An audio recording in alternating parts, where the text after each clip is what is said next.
Yeah, I'm down to see that. I'm actually just right now. I'm on season 7 of The Sopranos. I started rewatching it maybe a week or two ago, and I'm just blazed through the whole fucking thing. I'm getting toward the part where it's starting to get sad, But that seven, not that the show is in decline, because I think Right. 7 seasons is quite strong. It's just that like, things are falling apart here. This is about to get What's rough. happening? Right now, Tony has sort of sided with his brother-in-law, Bobby Bacalari, and he's sort of made him his second in command, the guy he wants to filter everything through, and taking Christopher out of that position. And Christopher's getting shit on a lot because, he's finally got his sobriety under control.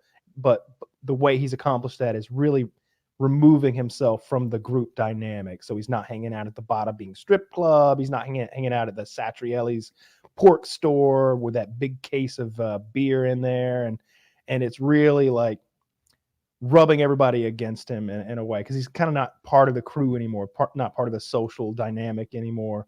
And meanwhile, in New York, Phil Leotardo has.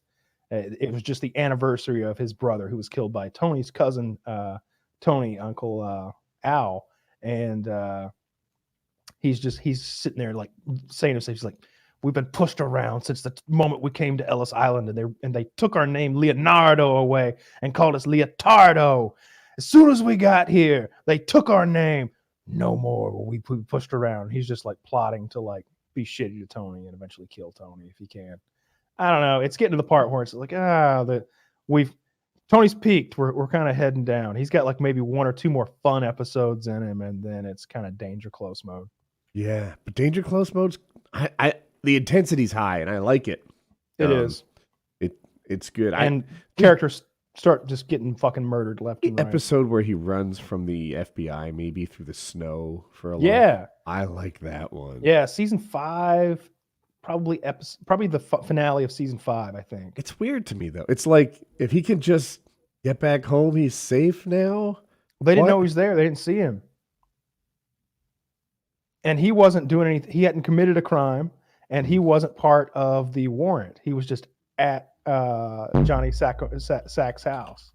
So, but I love that when he's just like trudging through the wilderness, like his fancy suit's getting more and more like torn apart. His slippery dress shoes on in the snow. Yeah, he's got those shoes Chiz had on in our survival trip.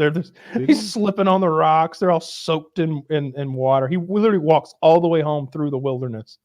Yeah, that's a good episode, and that's a good scene. My favorite episode is called The Pine Barrens, and it's where Christopher and Paulie end up like antagonizing this Russian who was in the special forces, beating him half to death, throwing him in the trunk of the car, and then driving him off to the Pine Barrens, which is like South New Jersey, where it's all wooded areas. I used to camp there. They're gonna bury him out in those woods. Well, they open the trunk and he's still fucking alive. So Paulie's like, no big deal. We'll just march him at gunpoint out here and make him dig his own grave. Well, again, he was in the special forces, so he dings Christopher in the head with a shovel and makes a run for it. And Paulie shoots him in the head. Well, he just takes a headshot and then vanishes. I can do that in Tarkov sometimes. That's my favorite episode because Christopher and Paulie end up these city mobster types lost in the woods in a snowy winter New Jersey night, shivering and crying. And Paulie's got like Tic Tacs that he's eating and like not sharing, and Christopher finds some like ketchup packets, and he's like, "What you got? Ketchup packets? Are they clean?" Because Paulie's a germ freak. It's car hilarious. Not start for some reason. I don't recall. They find a van to like hide out in the woods, and they sort of like rip the carpets up and huddle in there. When they get back to their car, it's been stolen. So like, and that never comes back around. That's one of the real fucking threads that's left dangling, and you never get to like, I wish at the end that had been part of the story. I've talked about it before, how I would have preferred Sopranos to end, because all of Tony's money that he's hidden is through a Russian guy, and it's hidden overseas. Like, I'd have liked that to be part of the show, because he's got millions of dollars stashed overseas in the islands or something that he filtered through a Russian bank through the guy that these guys murdered's best friend. And they never found a body, and the car was missing.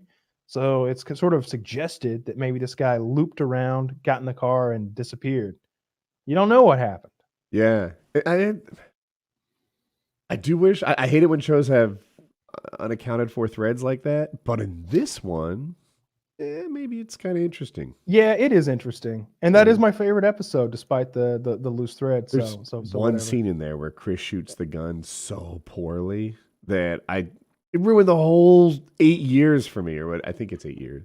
It their gunsmanship, gung fu, I don't know what to call it, but he shoots the gun and he kind of pushes it forward with every shot, like pa-pow, pa-pow, pa-pow.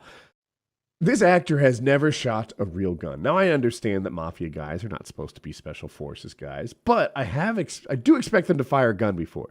I do expect them to be able to shoot a person. They do shoot people. I know, maybe usually up close or people who aren't even moving execution style, but look, 10 minutes of practice will have him better at handling guns than that. He was worse than someone who's never fired a gun before. Yeah. And that It's weird firing those blanks, though, forgive it. especially the blanks they're using because they don't even cycle the weapon. So I don't know Oh, that might look bad, but this might look worse. Just their hands fully. I don't know. I feel like I could fake it, but right. maybe I'm special. I don't know. I just feel like I could fake Legitimately it. are with regards to guns, right? Like you've got your top 1% in gun experience, but I suppose, but yeah. What bothers me the most about Sopranos that dates it is the fights and the sound effects they use for punches really irk me. It's these stock sound files of like, I don't know. It sounds like somebody just slapping a steak or something. I don't know. Just it doesn't sound good. It doesn't seem real. I wish they'd worked on the fight choreography more. It's so much about story, but if you're gonna have a gunfight or a fist fight, like I'd like to not be taken out of the story by that not looking not